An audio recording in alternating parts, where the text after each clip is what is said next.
Hi, everybody. Welcome to our June Community Wise podcast. I am your host, Holly Long, and we are so excited today because I say that all the time. We're very excited about our guest today and the topic of discussion today, one that is near and dear to all of our hearts. We just want to shine a light on the barriers facing LGBT small business communities, and how we as LISC and as supporters of LISC can be m- more supportive, or we can be allies. And so we have a interesting and wonderful and free flowing, you all know how we roll here, conversation. uh, Let me introduce our guest. Our first guest is Jeff Harris. He is the board president of the Mid America LGBT Chamber of Commerce. Welcome, Jeff. Thank you, Holly. It's a pleasure to be here. And as I just told you before we started, I've Mhm. certainly done plenty of interviews, but this is my first podcast. So I'm really excited for our conversation today. And it's nice to see you in person. Welcome to your first ever podcast. I promise it's going to get addictive. Just watch. And our next guest is the executive director of the Mid America LGBT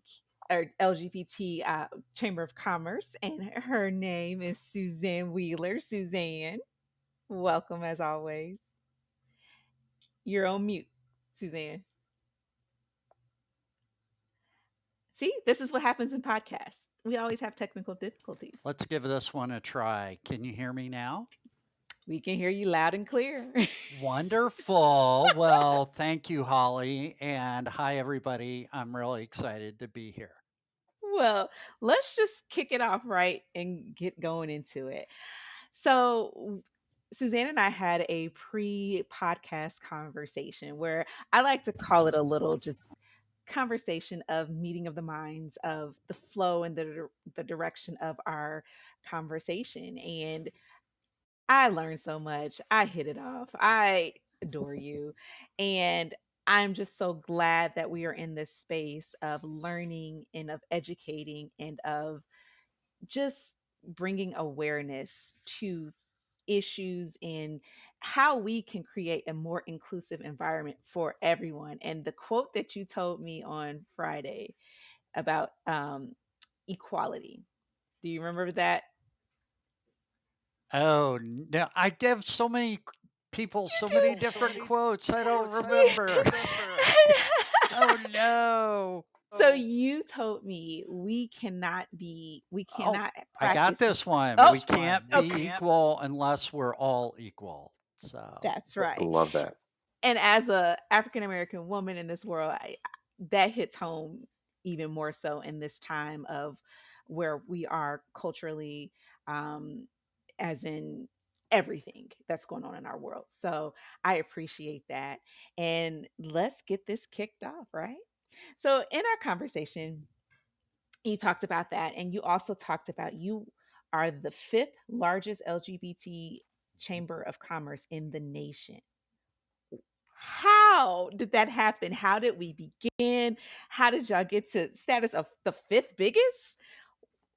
Talk to us about it. And Jeff, feel free. It's just a free flowing conversation. Chime in when you feel like it.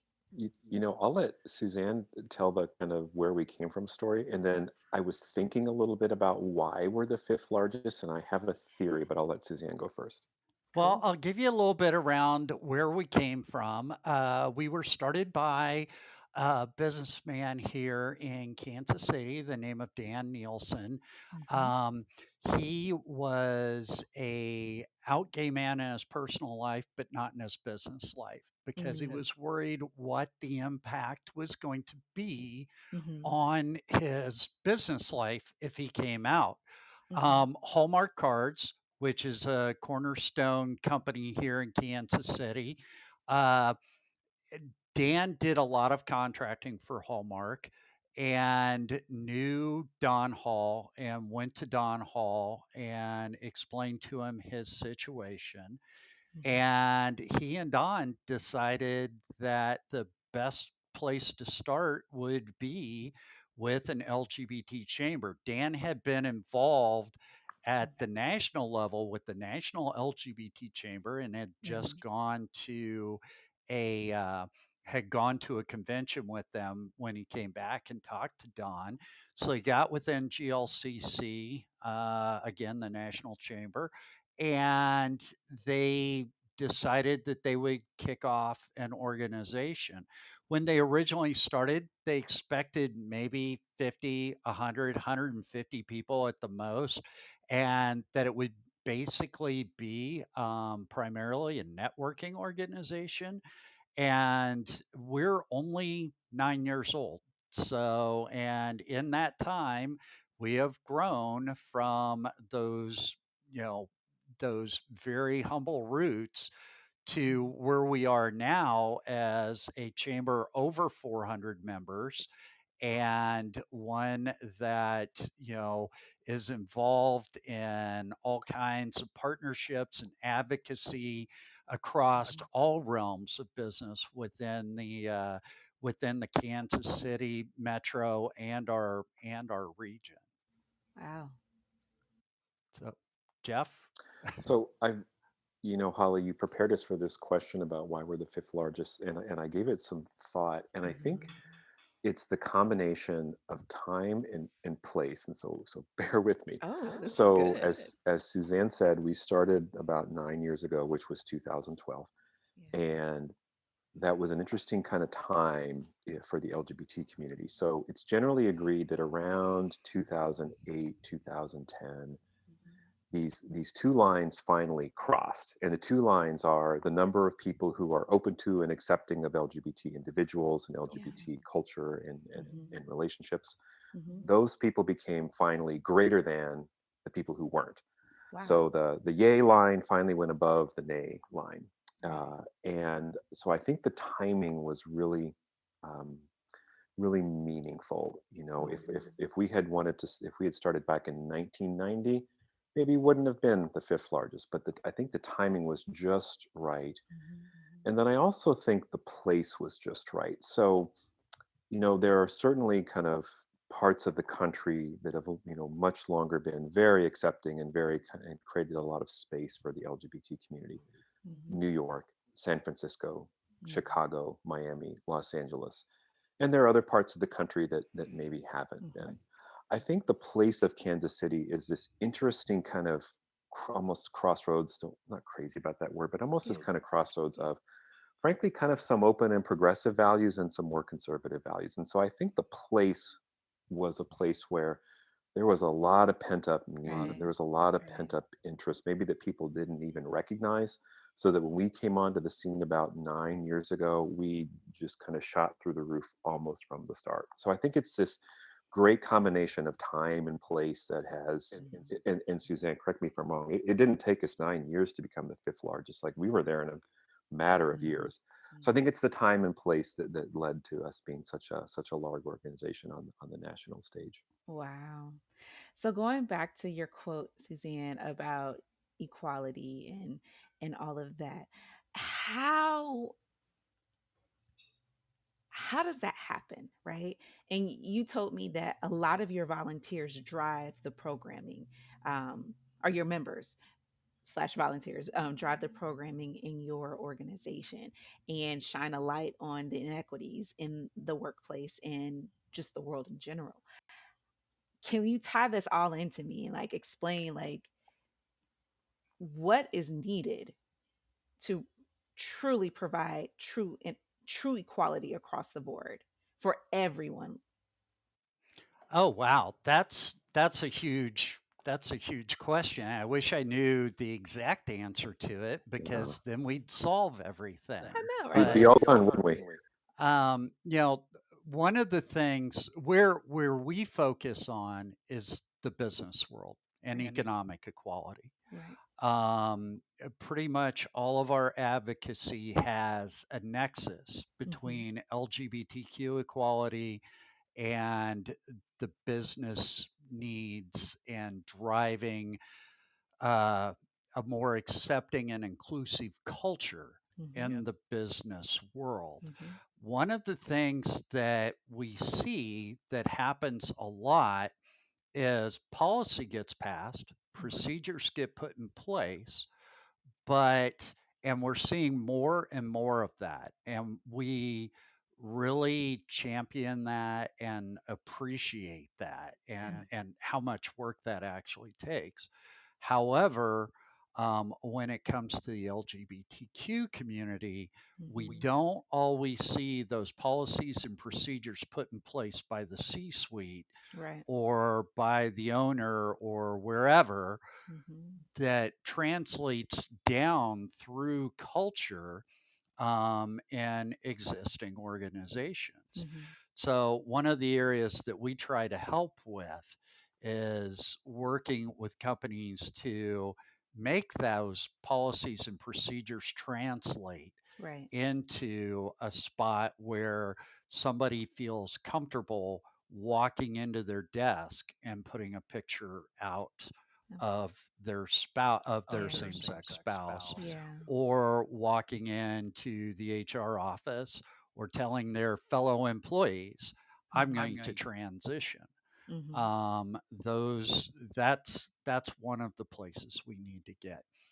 The other thing that we need to understand is the LGBT community is not a monolith in itself.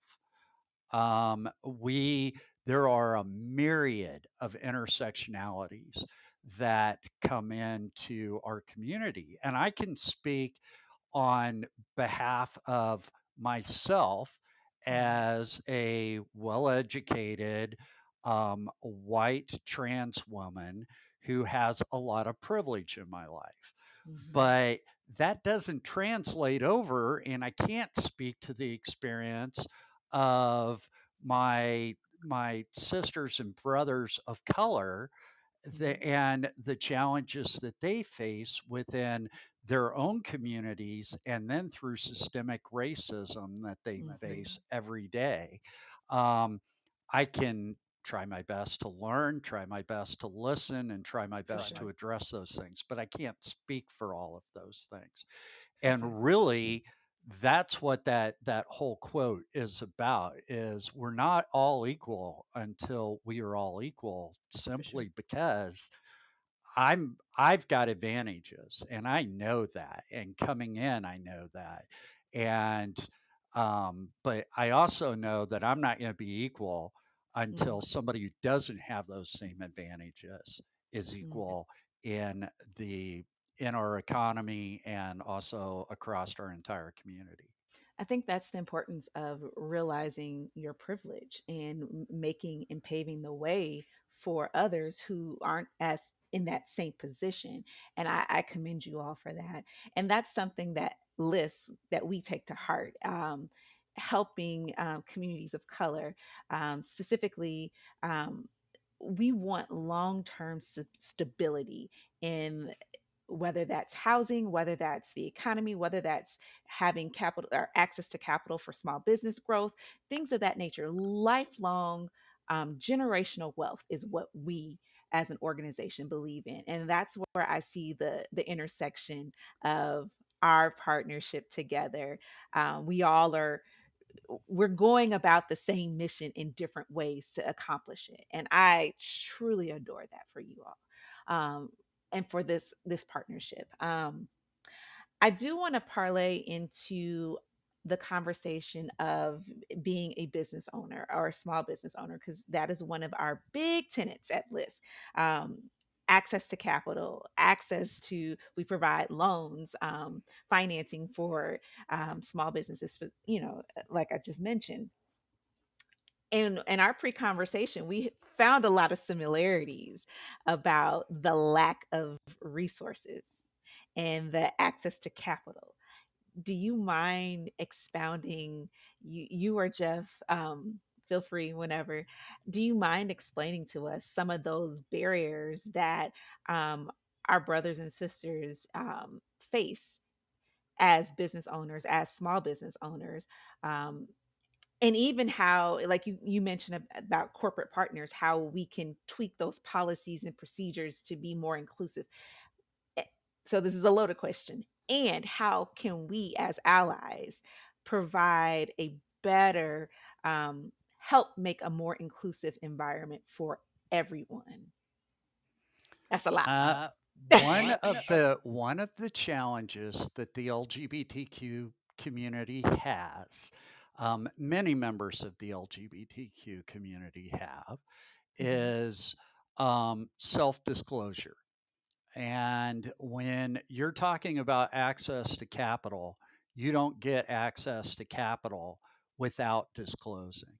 Um, it immediately becomes apparent when you're talking about the transgender and gender non binary community, because when there's a name change and social security numbers are no longer connected to an old name and there may be old Mm. accounts and those kinds of things, that causes challenges for credit, Mhm. and it causes challenges for capital.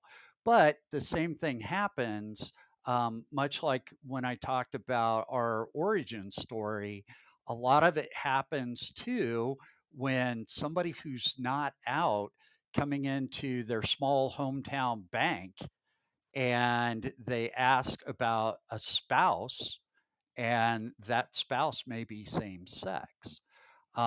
So your normal one of the things that the LGBT community has in common with other minority communities is your normal methods of gaining capital sometimes are either not available or they're not trusted.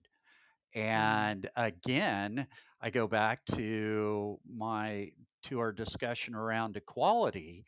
Mhm. That even becomes more of a challenge when you're talking about LGBTQ members of the community who are people of color, because then you have all of those challenges with access to banking into capital and those items. I'll let Jeff jump in here Yeah, a little if bit. if I can kind of come in right there, that that story about our origins that Suzanne told a little bit ago, Dan Nielsen, who, by all accounts, very successful business owner, had started a firm that is, doing well to this day, had contracts with, one of Kansas City's largest company, Hallmark, which is also a nationally known company. You would think, oh, great, what's the problem? Well, the problem was that Dan was kind of starting to encounter an obstacle, and the obstacle was that he wasn't out. He wasn't living a full, authentic life with this person he was doing business with. Mhm. And what that means is, and this gets a little conceptual, I know you're talking, Holly, about financial capital, but what Dan was not achieving was this concept of social capital, of Mhm. how much kind of the wheels are greased by personal interactions, social interactions, seeing everyone at the party, going to someone's wedding, talking about your weekend, referring to your opposite sex, spouse. Dan wasn't accessing that social capital, and it was an obstacle to his business.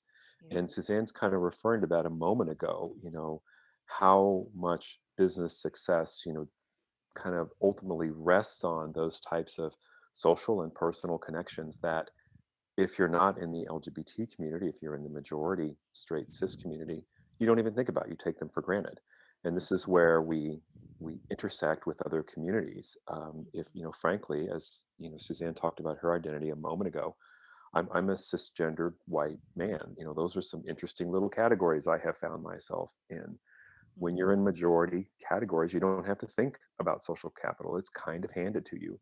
But when Mhm. you're outside of those, you have to think more purposely about it. And so it was kind of Dan running into the obstacle of his social capital that was a challenge to him. And as Suzanne pointed out, there's often a direct line to access to financial Mhm. capital. I'm going to maybe leap to one of your other questions, Holly. Well, what do allies do about that? Yeah. Well, How can I show up? you've got to know where you are and who you are and what privileges do you have that other people don't have, Mhm. and then you need to start creating space for people. So in one of my former lives at another Kansas City corporation, we started an LGBT employee resource group, and we started creating space on a regular basis for LGBT people, but also for people in the straight cis majority to show up and start having conversations and to help people start to get comfortable with who they are. And I was thinking about this before our conversation. In the space of about 12 to 18 months, I had 5 people come to me and essentially come out and join that group. And I thought, gosh, in just like 12 to 18 months, here are 5 people who were living, at work, not completely authentic lives, were not giving everything they had to offer, needed the space, and we gave them the space. So at the very start, know who you are, know what kind of position and frankly privilege you occupy, and start creating space for other people. And I'd like to caveat onto that too and say that one of the other things that you've got to be aware of when you have that social space are those connections that you have and a willingness to share those connections. Mhm. And that's one of the places and spaces the chamber occupies is we know where alternative sources of capital are. We know those some venture capitalists. We have the ability to reach out and say, you should support X, Y, and Z rather than because let's face it, most venture capitalists are white, heterosexual, cisgender males, and they support, for the most part, people that they know. I hate to talk in generalities, but that that's the stereotypical way that the system works. The key piece is to be able to come in there and say, hey, there's this great idea, there's this great opportunity over here that you're overlooking, either because Mhm. of color or sexuality or Mhm. gender identity or whatever, and you ought to really take a look at this. And being able to leverage that and being willing to risk those relationships around that, because there is always a little bit of risk with it, but for the most part it's all for the better. If I can add on to a word that Suzanne just used, so she said, Come take a look at this." And I think, Holly, the other answer to your question about what allies can do is the word listen. So, this month, is also Juneteenth, which I've observed myself over the past probably 6, 7, 8, 9, 10 years, like every year gets a little bit more attention, a little bit more attention. Thankfully so. And part of my personal understanding of this has been, hey, I do not have the personal experience of an African American. I don't have the social experience. I don't have the family experience. Mhm. So, about the first thing I need to do in this space is to shut my mouth and listen. And so, that would be kind of another answer to your question about allies showing up is know who you are, create the space, show up, and shut your mouth and listen. I'm a quote a old a old coworker of mine who's very wise in her sayings, and she always used to say, "Holly, God gave you one mouth and two ears. Shut up." I love that lady. She was right. Right, for sure, for sure. And speaking of Juneteenth and the month of June is Pride Month, things of that. And I kind of touched bases with Suzanne about this. Here's my personal pet peeve about life: you're not black just one month a year in Black history, right? You're not a member of the Yep. LGBTQ community one month of the year in June. Like, l- now, considering how, all the crazy things that are going on in the world without going into specific detail, I mean, can we get past like this putting us in a box and just doing this for a month? Like, this is a lifetime commitment, right? Like, it's not going to change. It's 365 days a year. So, what can we as a community and as allies, what can we do besides that good quote of shutting up and listening? What can we mobilize to get out of this box of just doing these things once a year? Y- y- And same as like Women's History Month in March. I'm a woman all year round. Okay. It don't change. So what are your thoughts on that? As If I can go first on this one. So my brother and his now wife, a while back, they worked at a food kitchen, and they worked there every day over lunch.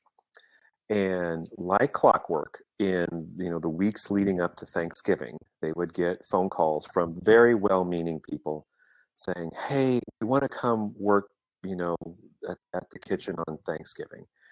And my brother and his now wife kind of learned, well, I'm almost certainly have to tell you no because we filled up on Thanksgiving Day months ago. But what I am going to do is invite you to come back on the Friday after Thanksgiving, or invite you to put something on your calendar for January or February or March. So they learned, oh, I've got to prompt people exactly that. Like, there aren't just hungry people on Thanksgiving, there's hungry people all times of the year. So my answer to your question would be, yeah, try to remind yourself that other people's experiences every day. Like, I signed up for the lifetime plan being gay. Like, it doesn't expire. I think the other answer to your question is, and this is true in so many parts of life, like, bring people into your life who have those other identities. So it's not something that's always kind of parked over there on this special month or on this special day. Like, look at your friend set, look at your colleague set. If they're all the same, you got some work to do. And when you invite people into your life, either as friends or colleagues or even just people you see every once in a while, then you don't have to remind yourself. You're starting to live it in your relationships. Yeah, definitely. And your life's a lot more brighter and Yeah. more Yeah. vibrant. And just happier when you mix it up with folks like that too. So, Suzanne, Exactly. who was I? I don't know if we did this together, but I was on an interview just a couple weeks ago, and I kind of laughed and said, "Look, if you don't know any LGBT people, you're kind of missing out on life." Oh yeah, absolutely. We throw the best parties. Hey, I love it. But I love it. and that's the key piece. It's not just like you said, and I actually wrote it down, Holly. um you know you're not black just one day a year. You're not. I'm not transgender just one day a year. It's who we are 365 days a year. And you need to celebrate celebrate humanity and all of the wonderful vibrancy that is part of humanity. And if you're doing that, you're celebrating everybody. And I think that's the key piece to it. One of the things we're doing here at the chamber is, rather than just doing a month, we're doing a Pride is Always, Pride is Forever campaign. And part of it is because this year, the way Mhm, COVID fell over the Pride mhm, Month, celebrations are being drug out over, like we've got a celebration in Kansas City and in August, and then we have um, Coming Out Day in October. We've got the International Trans Day of Remembrance in November. So really, and it's the same thing in almost all minority communities and marginalized communities. When you look, there are days throughout the entire year to celebrate. It's Exactly. just not that one month. History, LGBT history didn't stop on June 30th. Exactly. I think it kept going. You know, like Yeah. I I do. I want to end on a optimistic note, because sometimes when I look at the world, as a mom of two small kids, I get kind of daunted. But I am grateful for the progress we are making, of the steps of inclusion of, you know all communities, right? But we definitely know we got a long way to go, right? Um, all that to say, any thoughts or I don't even say suggestions, any thoughts to those who are struggling with, being a member of the LGBTQ, community, as well as, business owners? And what we said, we have access to capital via the chamber, and we have all these different avenues of what we can do. Any other, someone who's not as comfortable as you all are, are as you are, how what do you say at the end of this closing remarks of this wonderful discussion that the three of us have had? I, so for well, this is really going to bring down the house. For anyone who might be listening to this and you're still struggling to be out, you're still struggling to be authentic, you're still challenged to kind of join our community, I would say we don't even know you're there, and we already love you. We Mm, are already waiting for you. We'll be here when you're ready. So keep on taking those steps forward. mm. We're waiting. And then for our business owners who are struggling in business, who are afraid of their clientele may not feel the same way as all of us do here, what suggestion? Life is too short to waste on people who don't want to be around you and don't want to spend time with you. And I know when you're looking at making business decisions, do you really want to invest your time with somebody who doesn't want to accept you for being you? Um, and you know, there are a lot more. And the other thing I would say, never prejudge. One of the things in my coming out story that I did a lot was prejudge people. And Hmm. Hmm. it kind of pushed me back into the closet a little Hmm. bit. And if you give people the benefit of the doubt, 99% of the time, they're not going to let you down.